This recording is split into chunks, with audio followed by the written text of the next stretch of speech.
नमस्कार, आप हैं एसजी न्यूज़ के साथ। आज की इस खास पेशकश में आपका स्वागत है।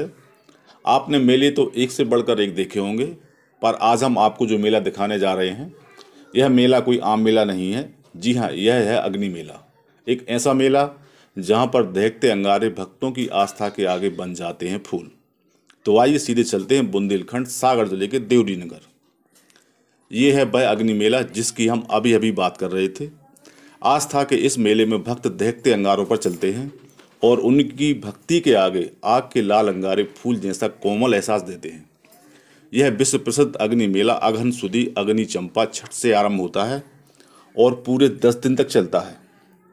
इस मेले की मान्यता है कि श्रद्धालु अपनी मनोकामना को लेकर खांडे राव जी के मंदिर के अंदर उल्टे हाथे लगाते हैं और मनोकामना पूरी होने पर मंदिर के सामने खोदे गए अग्नि कुंडों में हल्दी डालकर 3 बार पैदल निकलते हैं।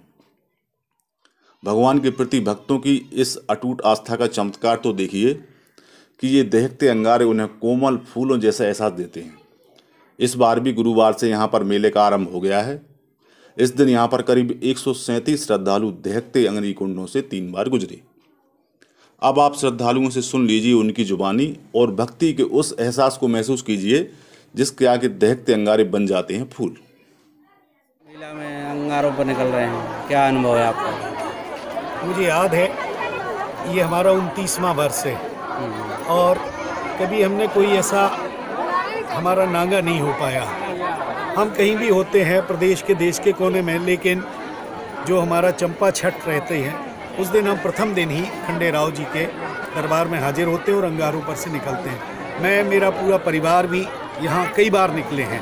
हमारे बहुत सारे मित्र लोग भी यहाँ मन्नत मांगने निकले हुए हैं।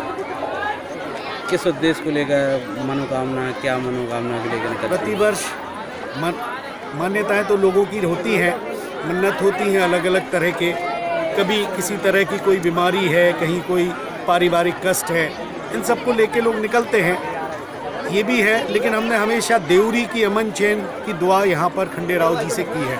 ये हमारा देवरी हमेशा से खुशहाल रहे, सुखी रहे, समृद्धशाली रहे और विकास करता रहे। निकलने का क्या अनुभव है?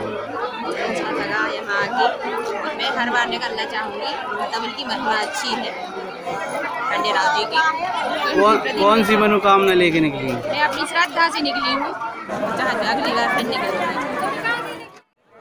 जो कुछ बोला था वो पूर्ण हुआ। जो कुछ बोला था वो पूर्ण हुआ। पूर्ण हुआ? पहली बार निकली हैं? नहीं, कितनी बार? 3-4 बार। तो मनोकामना पूर्ण होती हैं? क्या नाम है? विद्याराज। अब हम बात करते हैं यहाँ पर स्थापित श्री खांडे राव जी के मंदिर की। तो इस मंदिर के इतिहास के बारे में बताया जाता है कि यह मंदिर 15 से 16वीं सदी के दरमियान बनाया गया था, जब बुंदेलखंड के राजा छत्रसाल हुआ करते थे। उस समय युद्ध में मुगलों से अपनी हार की स्थिति देखकर राजा छत्रसाल ने बाजीराव पेशवा को पत्र लिखकर मदद मांगी, जिसके चलते मुगलों से बुंदेलखंड को बचाया गया। तब राजा छत्रसाल ने बाजीराव पेशवा को बतौर नजराना बुंदेलखंड का कुछ राज्य दे दिया, जिसमें पंच महलों में देवपुरी अर्थात देवरी पेशवा के अधीन हो गई।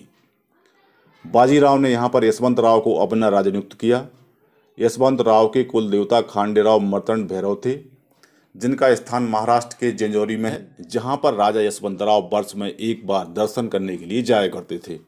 और जंजौरी जाते समय राजा यशवंत राव अक्सर देवरी में बाबूराम वैद्य के यहाँ रात्रि विश्राम के लिए रुक जाते थे। साल दर साल श्री खांडे राव के दर्शनों का यह सिलसिला चलता रहा और जब राजा यशवंत राव वृद्ध हो गए तो उन्होंने अपने कुल देवता देव खांडे राव से प्रार्थना की और कहा कि मैं अब आपके दर्शनों के लिए जंजौरी नहीं आ पाऊंगा। तब देव खांडे राव जी ने उन्हें स्वप्न में दर्शन दिए, जिसमें राजा को एक जलती हुई ज्योत दिखी, साथ ही एक खास स्थान भी दिखा जो अभी देवरी में है।